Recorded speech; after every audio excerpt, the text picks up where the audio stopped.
Ama Dilber usta. Salam. Geldim. Yine bokka verirsen. Bu nədir belə? Bu nədir belə? Neçə kilo oldu da usta? 9 kilo oldu çək. Ay maşallah olsun.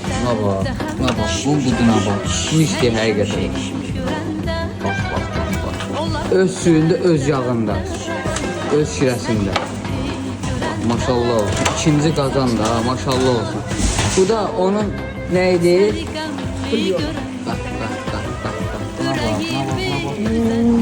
Elin kolun var olsun ha Dilber. Gel görək. Bu nədir belə? Vay. Şirəli maça. Burada nə var? Yenə görsək görək burada nə var? Şirəli xoruz beyaz çəkmişdik. Yeni pişənlər.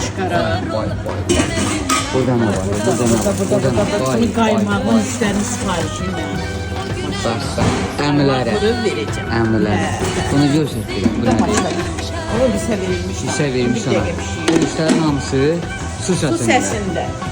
Elin kolun var olsun. Hamımızı salamlayır, hamımızı dəvət edirəm. Su Allah səsində. sizi var etsin. Sağ ol.